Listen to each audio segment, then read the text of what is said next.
Hey guys, and welcome back to These Days. I am Jackie, and today I am talking all about the first 4 weeks of our My Father's World Learning God's Story curriculum. So we started at the end of July, our school year, and we have just kicked it off. It's going well so far. I wanted to give you guys kind of a preview of what those first 4 weeks look like, just in case you're still looking into My Father's World or you just want to know how ours went. My channel is all about homeschooling, motherhood, essential oils, gardening. I hope you guys decide to subscribe and follow along. Be sure to click the bell below also so that you can get updates for whenever my new videos come out.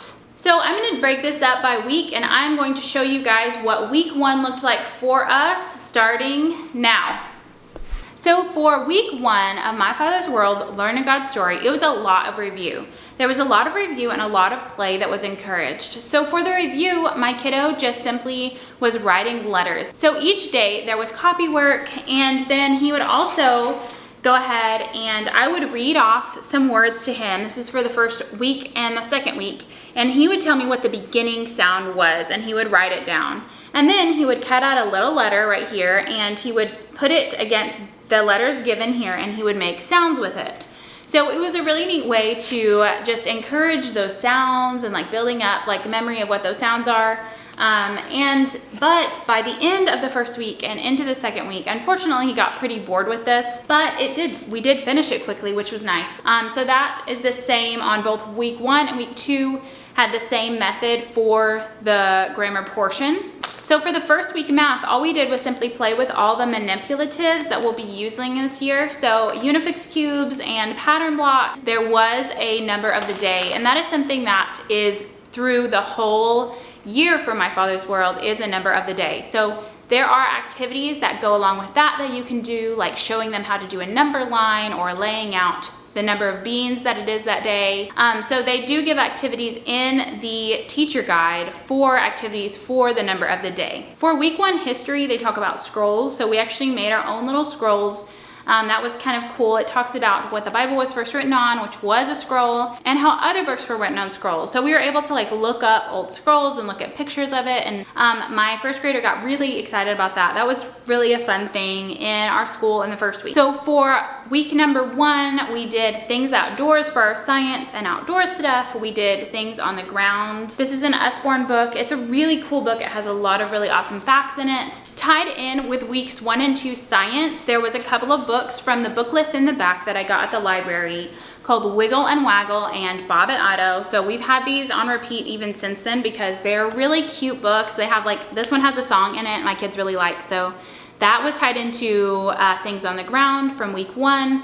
And these are 2 of the books that are on the book list from the back of the book. And then on Friday of our week is built-in exploration day. So the exploration day, we just went out to the pond by our house. We brought our paints, we brought some crayons, and the kids just did some like nature painting, and that was really fun. I love that My Father's World has a built-in day to just go explore or do whatever you want to do. They do have a loose lesson that you could do if you wanted to, but we kind of just do our own thing, and it's awesome. I love the exploration day. It's great. Now I'm going to move on to week 2. So one thing that I also wanted to say is each day for My Father's World, at least in the beginning, there is a big book of 5-minute devotions that you do. So you do a devotion a day. So every day it tells you which devotion to do, and it just adds in facts about different animals.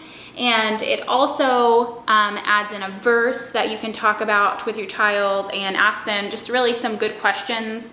So this is a really cool devotional book that they tie into the curriculum that I really like. So as for week 2, like I said, basically the same for the student workbook for the grammar and the writing and the letters. So same method, but for math, we did start adding in some pages. In the teacher guide, it tells you what page you need to do. It was all about patterns in week 2. My son honestly got kind of bored with week 2 patterns, so I even took some of the pages out of this and that he was supposed to do and gave them to my pre-K kiddo, and he did them because they were just that easy. So if your child is a little bit more ahead, not saying my kid is ahead really a whole lot, but he did find the first couple of weeks of My Father's World kind of boring. And so that is just something to look for if you want to just prepare maybe a couple of things extra to do during those 2 weeks, it might be a good idea for you. So one thing also that we did that we had been working towards since week 1 was a little bit more copy work. And so we talked about scrolls in week 1 for history and how the Bible was a scroll first, and that's how a lot of books were before, like we had bound books. So we put this scroll together at, I think it was the first day of week 3, and it was of all the days that he did different letters of copy work throughout weeks 1 and 2. So we did that, and we made this big old scroll. My kids really loved playing with the scrolls that we made the first week, and this scroll is the master scroll, if you will. So we're gonna keep this, and we can refer back to it or just kind of play with it. So that was a really cool thing that they added in for history, was about talking about the scrolls in week 1. I know I'm backtracking because I'm supposed to be talking about week 2, but in week 1, history was all about scrolls. So for week 2 science, we talked about science with plants, and we looked at dirt in a glass jar, and we watched it settle with water mixed in it throughout the day. So that was pretty fun to see, like, the different layers of dirt. For history in week 2, it was more just talking about what the Proverbs are in the Bible, which was neat because it kind of sets the stage for the verses that are corresponding for each week from here on out. So in week 2, the Proverbs, telling them what a proverb is. So that is kind of what we went over in week 2 for history. So for week 3, we kind of stopped the reviewing part of our grammar and language lessons, and we moved on into a different method, and we started talking about all of the vowels. So day 1 of week 3, or day 2 of week 3, we actually started talking about the vowels. The first day we finished up our scroll, so that's what that was. And then we just continued to talk about the vowels. There was more writing on week 3 and matching up. So it jumped, honestly, really quickly from just like doing review to the actual lessons, and it kind of caught me off guard, honestly, in week 3, because it was taking us a lot longer to do the language lessons, and my son was getting like almost overwhelmed. So there wasn't really a good middle ground there. So just be mindful of, if you're going straight from just copy work, basically copy work, to the language, to the lessons, language lessons in week 3, it is quite a jump. And then there's also a list of words that they give you in the teacher's manual that shows you different words that you need to read to your child and ask them to break apart sound-wise. So we do that too, starting in week 3, and that was kind of cool because I'm starting to see that he's getting better at hearing those sounds and breaking them up. So in week 3, we started talking about the seasons, and my first grader did a little seasons book and drew in it that we need to add to still, but talking about the seasons, different times of the year, was a focus for week 3. As for math in week 3, there's a lot of counting, and then there's sorting. So one of the activities was to take the Unifix cubes and actually put them in stacks of from 1 to all the way up to 10. And also we talked about the different places of numbers. So since we moved to day 10 during week 3, we started talking about, like, okay, here's the ones place and here's the tens place. And so we did that with using some beans, and then there's little place cards from the student sheets that you can cut out to help you explain what that is. So what I started doing in week 3 was actually adding in math lessons for a living education. So we had started this last year, and I'm just gonna keep doing it. I'm gonna keep adding it in. I like that there's a story that goes along with math lessons for a living education. I just really like the way it's laid out. So that's what we're gonna be doing for the time being, is just kind of adding in and supplementing for math with math lessons for living education. So moving on into week 4, we're pretty used to like the rhythm. I have been starting out with our language lessons first, then doing math, and then doing any sort of activity after that, because I want to get his attention in the very beginning when we first start, then try to do it later. Because there was a few days that I tried to do all of the language lessons and the math lessons after we had done the activities, and it just did not work. So just keep that in mind.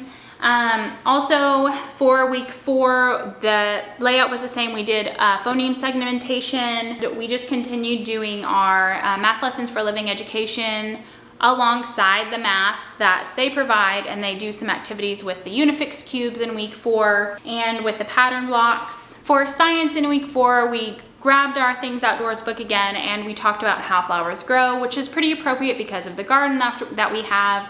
And I had actually just purchased some seeds for flowers, so it worked out well. A couple of the other books that corresponded with week 4 are A Tiny Seed, so talking about the flowers once again, and then these math books, Just Enough Carrots, and also one more called Betcha. They actually have more books on the book list, but my library did not have any more than that. So, and then of course we also did our devotions from the 5-minute devotion book. The language lessons were for this week. It was just a lot more reading, so there was these little CVC words right here, and then they're starting to add in like the sound CK, K, and they're adding in some other sounds. They have some really cool little things like this to help you tell the difference between B and D, which is a problem that my son has dealt with for a while. So lots of more writing for week 4. And then there was also some cutouts that he got to glue. Also, I wanted to tell you what I'm reading aloud. So since week 1, we've been reading aloud Little House in the Big Woods. We are like 3/4 of the way through with it. And I try to read that daily over snack time and at least read a chapter of it. And then also I have been adding in these little readers for my son. We're on book 2 actually, but they're just little tiny readers that I help him through if he needs help. Sometimes he doesn't, sometimes he does. So those are just a couple extra things that I'm adding in. So I hope that little overview gives you a little bit of an idea what the first 4 weeks will be like. I hope you found this helpful.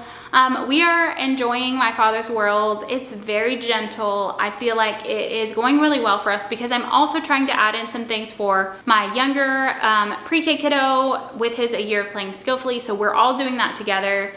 And also, we're also adding in Around the World Through Picture Books, finishing up that. So the pace of My Father's World has been really good for us, and I am enjoying it. I'm excited to get into it more. The review stuff is always kind of boring, I feel like, but I feel like we're starting to get a taste of what the year will be like.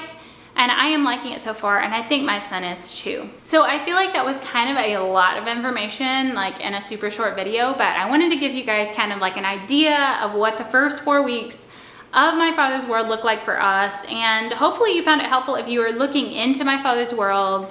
I think it's gonna be great for us, so I'm excited to see. Don't forget to subscribe. If you haven't subscribed yet, click the bell also and follow along. Be sure to watch out for my videos. You can find me on Instagram at these.slow.days. I would love to have you follow along, and be sure to comment below and let me know if it was helpful. I will comment back, and thank you for watching.